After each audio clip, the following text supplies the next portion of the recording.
Alright guys, Jack here, JBF Music and Guitar Lessons. What I've got for you today is a reaction slash analysis, probably, to Chainsaw Man. If you've got a recommendation or something you think I should check out, make sure to help patreon.com/JBF Music. On that note, a huge shout out and a massive thank you, as always, to Rabbi Rabs, Matt Hortzman, Glenn Kelly, Stephen Williams, Rebecca Hay, and Dale's Ghost. Thank you not only for your continued support, but also all the fantastic suggestions you throw my way. Okay, so I've found a live version here of, it's called Kickback by Kenshi Yonezu. Well, correct me in my butchered pronunciation as always down in the comments. I figured if I go for the live version, sometimes it's a bit, the mix isn't quite as polished and you can pick things out a bit more, so I figured I'd go with that. It looks like it's going to be incredibly stylized either way, so I think it'll be a visual treat if nothing else. So, okay, cool, quite a lot of stuff going on. So there's a bit of a grubby tone on the bass, like a tiny bit of drive to give it that kind of extra bit of body. Guitar was doing harmonics there, so the kind of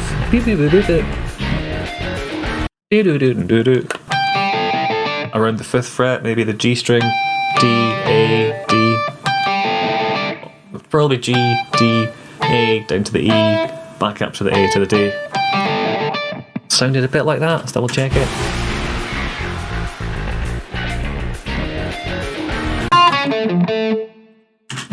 Okay.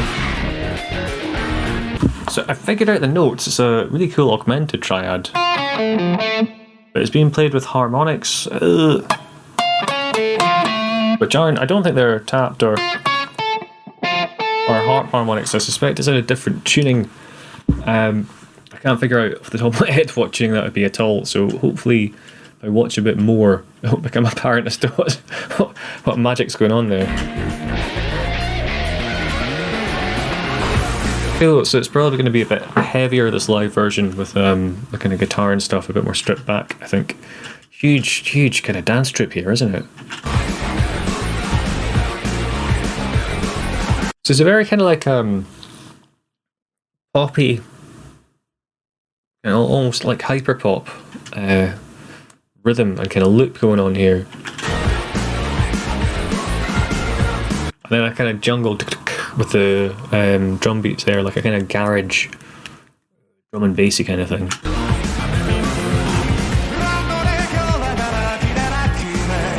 Got a very cool voice. Guitar fills as well, doing this kind of call and response. What was pretty cool there is the bass sort of like doubles up the vocals on the little bit here.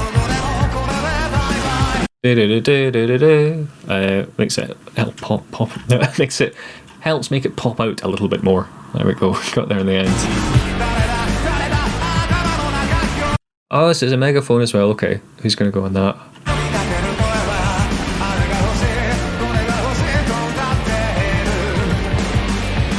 From a practical point of view, when you have these flames on the stage, it can be surprisingly warm. I was at an Iron Maiden gig, I don't know when this video will come out, but fairly recently, and they had some really cool pyrotechnics. If you get a chance to see them, it wasn't my favourite set list that I've seen them do, but the stagecraft was great. And there's these huge flame pillars coming up. And it wasn't like super close to the front or anything, but I could feel this huge waft of hot air. It must have been absolutely boiling when they were going off on the stage. Got a new respect for bands like Rammstein after realising that.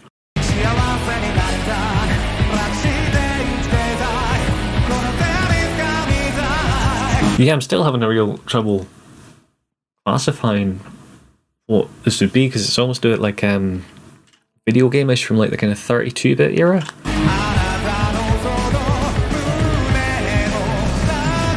Like if it was instrumental, I could imagine this in like a Final Fantasy game or something.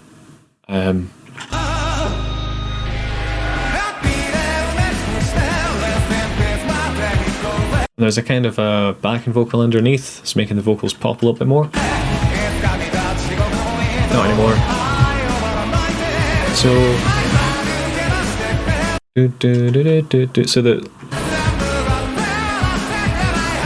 I think it's the chord progression that was making me think of being a wee bit Latin sounding, which it isn't, but there's some commonality there. that my brain's trying to pick up on, but can't quite work out. Okay, so we got the microphone, the megaphone there. It isn't just a show thing. If you put a microphone at the end of a megaphone, like a speaker, I think it's megaphone, it does kind of distort the voice and makes it sound a bit better, a bit different, a bit louder, a bit more gritty. That was a weird Freudian slip.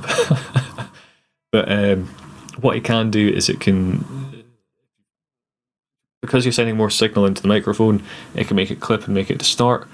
Whether you want that to happen or happen by accident is a different kettle of fish, but you can kind of control this clipping and this distortion, this gain, to make it sound pretty cool.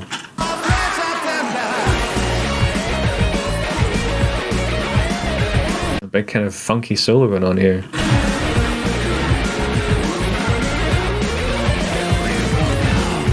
I kind of like how, I don't know, Santana meets kind of some sort of shred thing.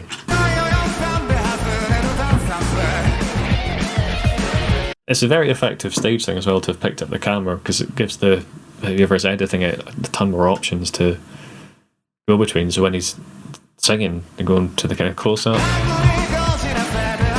showing the crowd. So this must be like a huge pop star in Japan, I'm guessing, to have this many kind of players in this big production. So there you might have felt something different, and what we've got is a key change. So just about there. So it's changed key, we've changed the tonal center, and it helps give songs a bit of a kind of progression or a feeling that something's changed. Yeah, this is a really cool shot, as we can see him holding the camera as well. And the awesome megaphone there. Can't work out how it's being mic'd up, so let me know in the comments if you know how. It's just there for effect. Maybe the mic's hidden inside it. Oh, it looks like it's sounding like a very good note he's doing. Oh, shut up for a minute.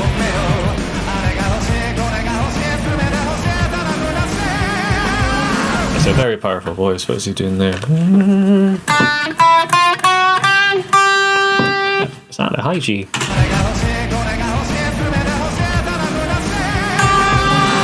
A lot, yeah. Or was it there? So it's a G he's doing. Really nice bit of vibrato on it, and you can hear this kind of really strong, I'd say he's probably a baritone singer, because there's a lot of power to the voice as well. Just a huge tonal shift in all meanings of the word, big orchestral section.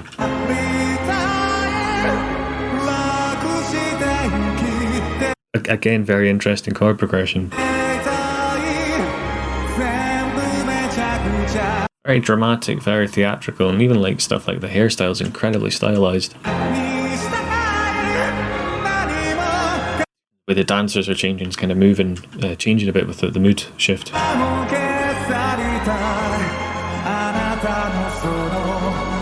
Again, really lovely cinematic shots, as well as kind of low angle one with the fire in the foreground there.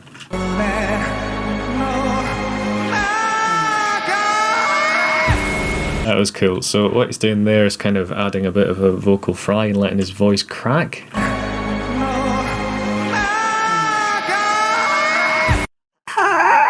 Yeah, so it's like a kind of vocal fries when you add on kind of that sound. And it sounds like he's going through this bit called the Passaggio, which is basically when you go from like your normal voice to your very high voice, your falsetto voice, like kind of Mickey Mouse voice. There's a bit in between that when your voice kind of breaks, you know, when you get that thing.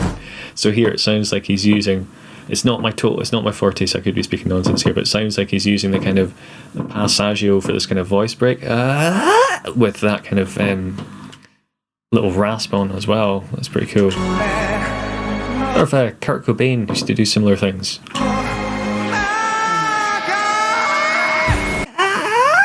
He might, yeah, I think he's going through the passaggio and adding on from normal register to falsetto, and adding on some distortion from the hard palette. I've covered that in better detail before. If I remember which video it is, I'll link to it with the floating eye should be in one of the corners.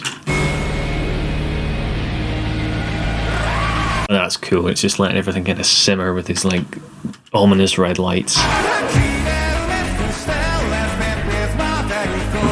kind of funky thing again. It's definitely getting a slight Latin vibe, but I'm not smart enough to work out why.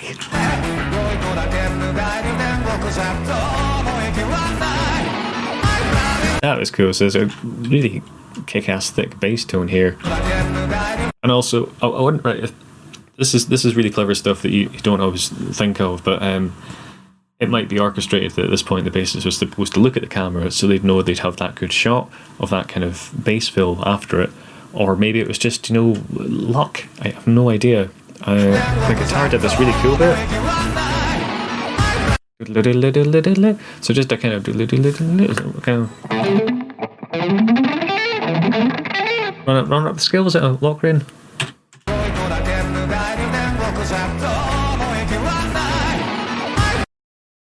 I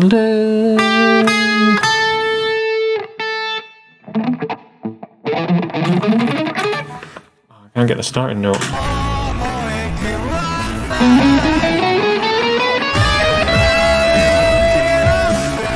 So to slow that down a bit, so I think is happening is we got the 14th fret on the D, up to the 16, up to the 18. Same idea, 14, 16, 18 on the D, and this is triplet, so you have 1, 2, 3, 1, 2, 3. A little chromatic thing here, so we get 14, 15, 16 on the G, on the B, triplets again, and chromatic, but then resolving to this note, so you got 14, 15, 16, 17 where it resolves, so a bit slower, 3, 4...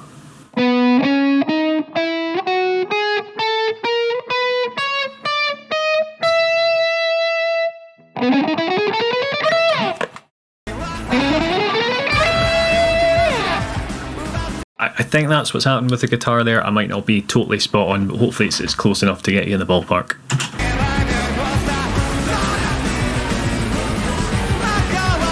This is a huge kind of weird chromatic thing, descent going on.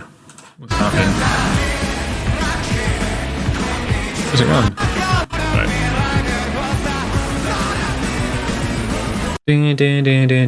Cool.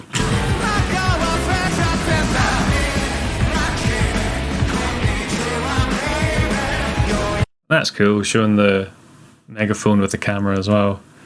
Is this kind of like J-pop or what? What is this? What genre is this? So here it's interesting. There's an analog drum kit on the kind of stage right to our left. It sounds more like, at least I think it's an analog drum kit. It sounds more like an electric kit to me, but it might just be the way they've EQ'd it. So it sounds more kind of electric, kind of punchier, a bit more digital. A really cool like mix of kind of synthy electro sounds with the kind of more standard rock electric guitar sounds as well, which is really cool. In a very roundabout way, the mixing timbre is reminding me a bit of Son Wagaki. I mean, a tiny bit the way they're mixing different textures together that I wouldn't necessarily have thought of Wagaki. Done videos on 2 of their tunes before. I do need to get more of them on the go because they were just quite sensational, aren't they? And here again, you've got that kind of key change. This feels very kind of anime at this point. It feels like it's about to go into the show. It's kind of stylized, almost kind of funky zombie dancing. I think that's what genre I'd call it. Call it funky zombie dance music.